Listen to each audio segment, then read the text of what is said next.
लेकिन हम लोग राजनीति में कभी नहीं रहे, तो मेरे घर में पहला कदम था राजनीति में किसी का, तो मेरा था। अच्छा, आप लेकिन जब पार्टी को आवश्यकता थी, जब हमें आवश्यकता थी, पार्टी हमारे साथ खड़ी रही या ना खड़ी रही, लेकिन जब पार्टी को आवश्यकता थी तो एक निष्ठावान कार्यकर्ता होने के नाते हमने पार्टी का साथ दिया। लोकसभा के चुनाव के टाइम पार्टी ने हमें याद किया और हमने पार्टी का दामन दोबारा दिया। बाबा तुलसी तो ईश्वर कोटि के संत हैं, तो उनको हम भगवान ही कहेंगे। भगवान तुलसी जी के जो राम हैं वो नायक हैं, और नायक ऐसे नायक जो हर फील्ड में श्रेष्ठ हो, उदात्त नायक। हाँ, ऐसे नायक जो पुत्र बना तो पुत्र का जो चरमोत्कृष्ट अवस्था होती है या चरम जो होता है, पुत्र सेवा जो होती है अपने पिता के प्रति, अपनी माता के प्रति, अपने पिता के लिए सारे राज्य वचन के लिए अपने राज्य को त्याग देना। छात्र संघ के चुनाव पर बैन लगाया, आपकी पार्टी ने लगा, क्या आपको लगता है उचित है कि अनुचित है?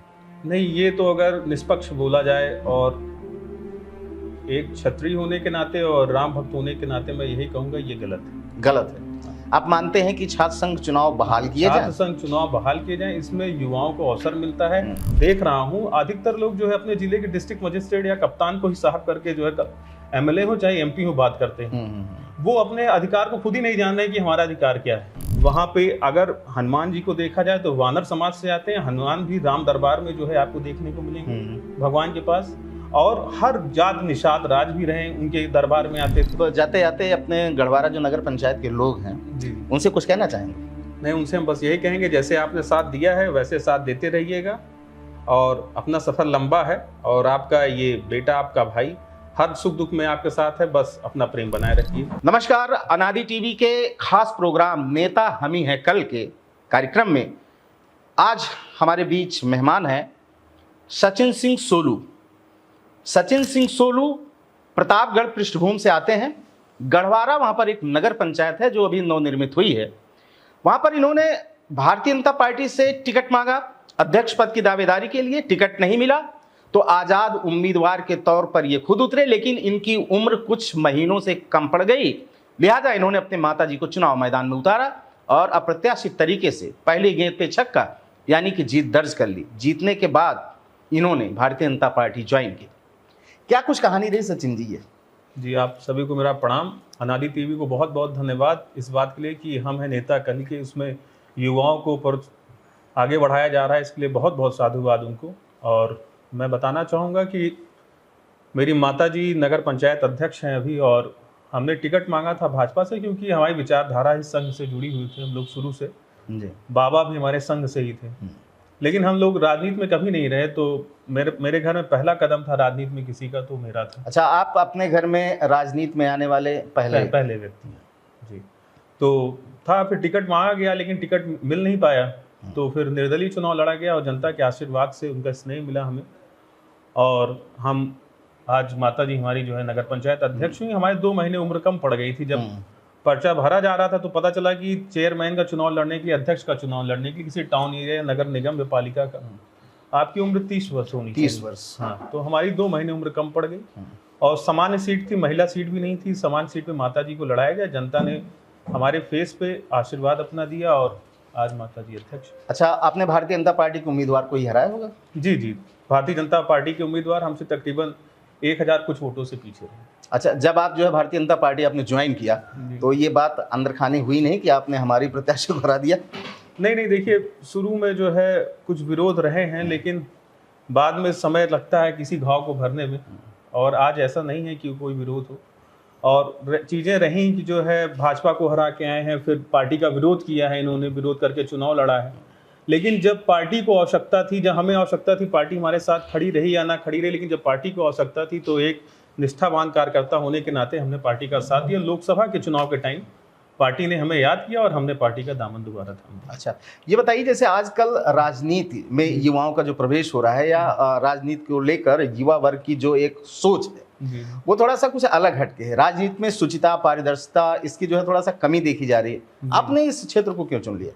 जी, देखिए, क्षेत्र चुनने का कारण ये था कि जो है समाज की सेवा तो विभिन्न रूपों में भी की जा सकती है। बहुत से तरीके हैं समाज की सेवा करने के लिए। आप डॉक्टर हैं और निःशुल्क सेवा प्रदान कर रहे हैं, ये समाज की बहुत अच्छी सेवा है।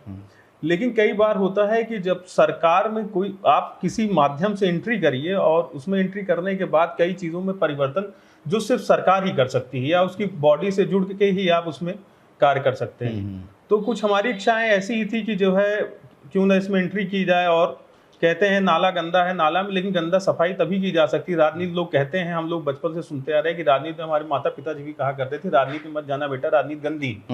और राजनीति में जाने के लिए मुझे पहले अपने घर से ही सबका वो लेना पड़ा। पहले सब नहीं माने, फिर बाद में सब उस पर राजी हुए कि चलिए आप लड़िए चुनाव।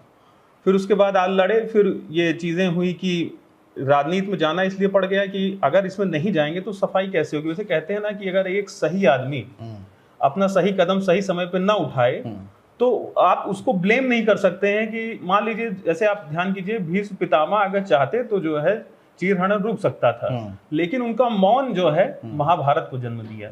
तो अगर आपको लगता है कि आप उसमें कुछ कर सकते हैं, बाहर से बैठ के ब्लेम देना नहीं चाहिए, उसमें जाके उसकी ये अच्छा करने का प्रयास करना चाहिए। तो नाली अगर गंदी, अगर हम फावड़ा लेके उतरेंगे नहीं नाली में तो नाली की सफाई कैसे होगी? बस यही। अच्छा, आप सेवा भाव लेकर राजनीति में आए, गढ़वारा नगर पंचायत की क्या सेवा अभी तक आपने कर दी? जी, गढ़वारा नगर पंचायत हमारी एक 2.5 साल का सर्वे जब हुआ था स्वच्छता सर्वेक्षण में, तो नवसृजित नगर पंचायत है हमारी। नवसृजित नगर पंचायत में संसाधनों का भी अभाव होता है, कई चीजों का अभाव होता है। अच्छा, फिर अनुभव भी हमारा एकदम नया है। हमारे जो अधिशासी अधिकारी है उसका भी बहुत ज्यादा दिन का अनुभव नहीं है, 2018 बैच के हैं जी। तो फिर जो है उनका भी अनुभव नया, पूरी एकदम नई यूथ की पूरी टीम भी हमको मिली।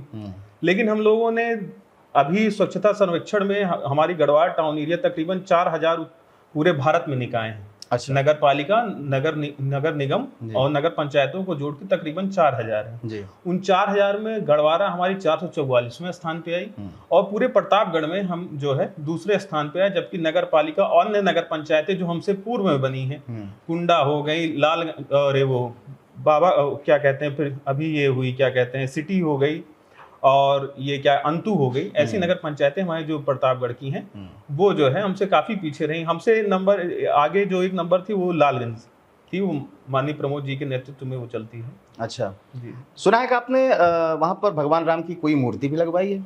हाँ, 22 जनवरी 2023-24 जिस दिन भगवान की रामलला की प्रतिष्ठा हुई यहाँ पे अयोध्या जी में, उसी दिन हम लोग का भी संकल्प था कि जो है हम भी कुछ ऐसा करें कि गढ़वारा में जो लोग रामलला सरकार का वहां पे नहीं देख पा रहे हैं, कि सबकी तो एंट्री थी नहीं उस दिन, तो वो भी लोग कैसे उसको अनुभव ले सकें। तो हमारे यहाँ 22 जनवरी को ही वो भगवान श्री रामचंद्र जी की प्राण प्रतिष्ठा की गई। एक प्रतिमा भगवान के गर्भगृह में शिव मंदिर में रखी गई, वो बाल रूप में है, और भगवान की जो है तपस्वी रूप में जब वो वनवास काल में थे, उस प्रतिमा को हमारे यहाँ चौराहे पे लगवाया गया है, जो तकरीबन जो है पेडेस्टर को लेके 15 फीट की है।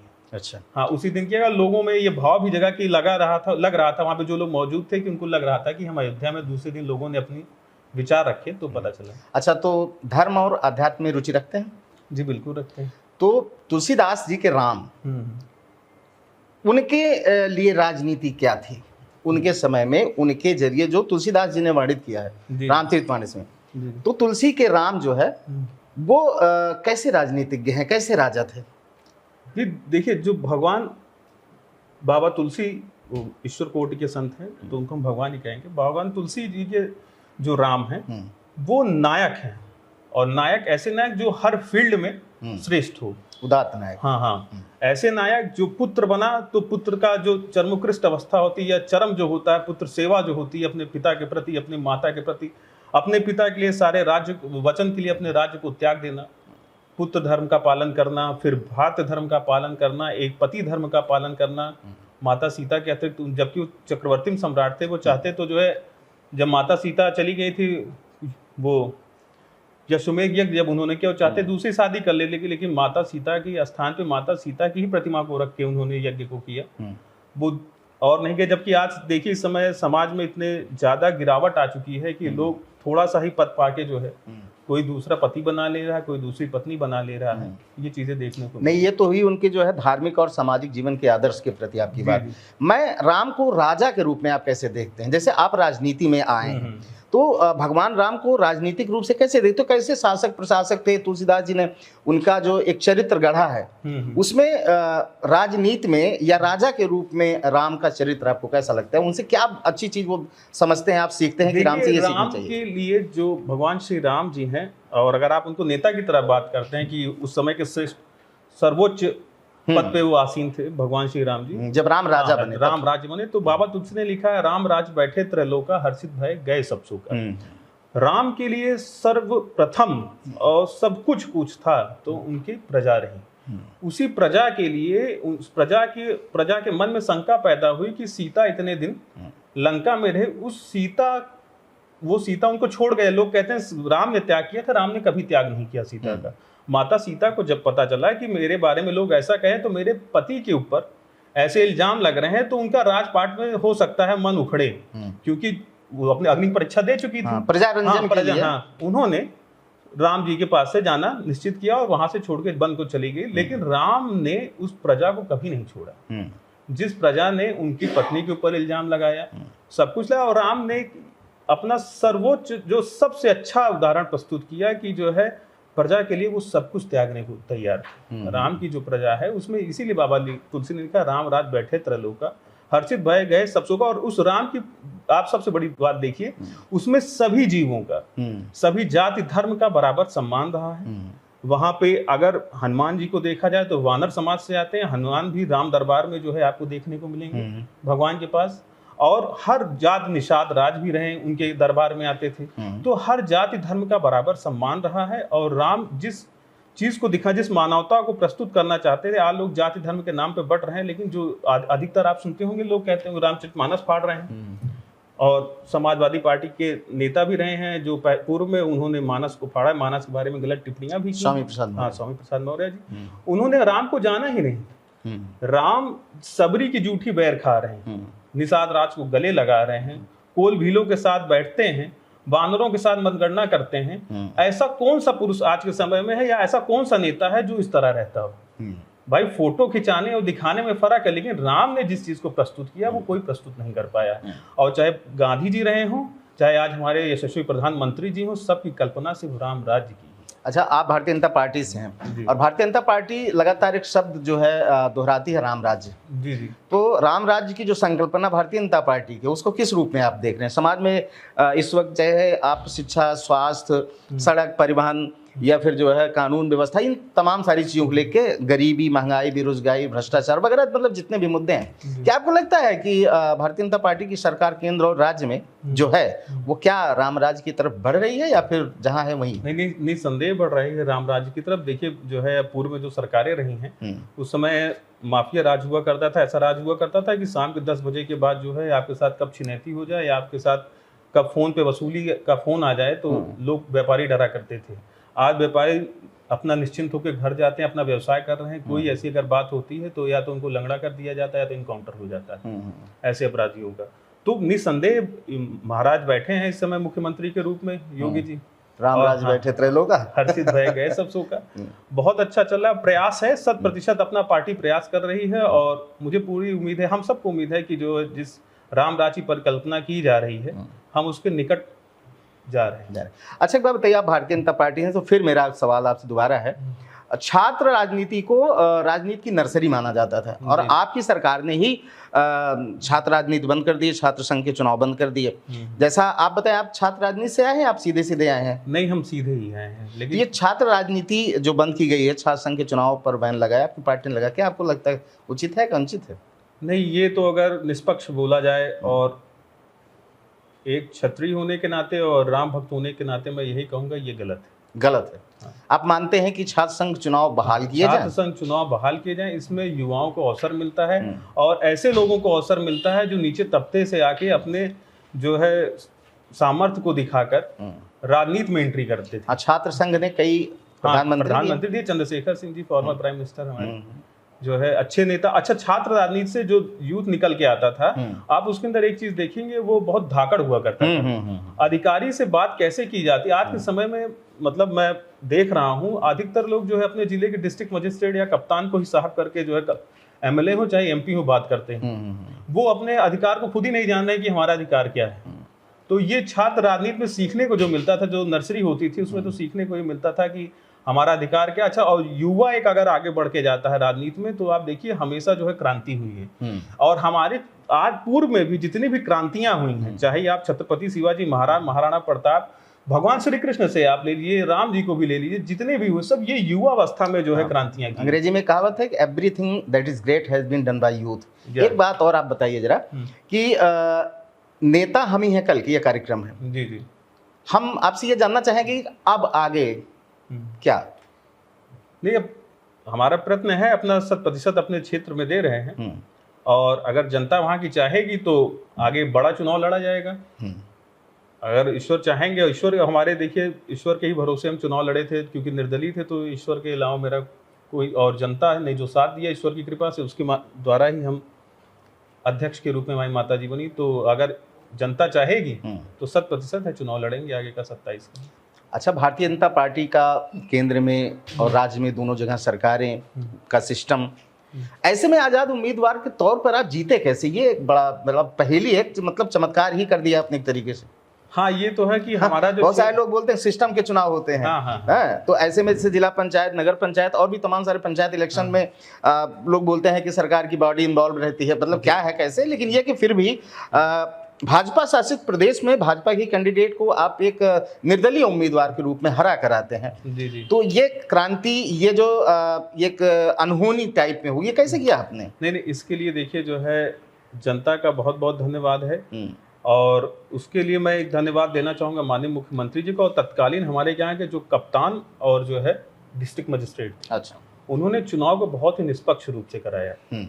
और निष्पक्ष रूप से कराने की वजह से ये हुआ कि किसी पार्टी या किसी दल या किसी व्यक्ति विशेष का हमारे यहाँ हस्तक्षेप इतना नहीं चल पाया कि किसी जीतने वाले व्यक्ति को हराया जा सके। ठीक है। और हमारे मार्जिन में भी बहुत फर्क रहा है। ये नहीं कि हम 100, 200 या 300, 400, 500 वोट से जीते हैं, हमने 1000 से अधिक मतों से विजयी हासिल की, जी दर्ज किया। अच्छा, आपके ही जो ये प्रश्न उत्तर रहा आपका, इसी से संदर्भित एक प्रश्न है और प्रासंगिक भी है। वोट चोरी का मुद्दा बहुत तगड़े से चल रहा है, तो आपने तो मतलब बीजेपी के कैंडिडेट को ही हरा दिया था। तो वोट चोरी का मुद्दा, जैसे राहुल जी तो अधिकार यात्रा भी निकाल रहे, वोट अधिकार यात्रा, अखिलेश जी भी उसमें, तेजस्वी भी हैं, मतलब महागठबंधन के सारे, तो कैसा है, क्या देखते हैं? देखिए, वोट चोरी का मुद्दा तो ये हमें नहीं समझ में आता है।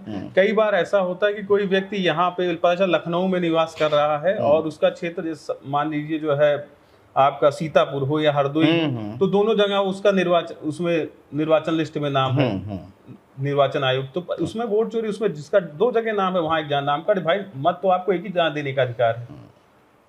तो अगर वो काट रहा है तो ये वोट चोरी थोड़ी ना है, ये तो सफाई है ऐसी लिस्ट की जो जहां पे ज्यादा लोग, पता चला किसी का यही आपके लखनऊ में बैठा है, यहाँ पे नगर निगम में भी वोट डाल रहा है, शहर में, पता चला किसी ग्रामीण क्षेत्र में प्रधानी में भी जाके वोट डाल रहा है।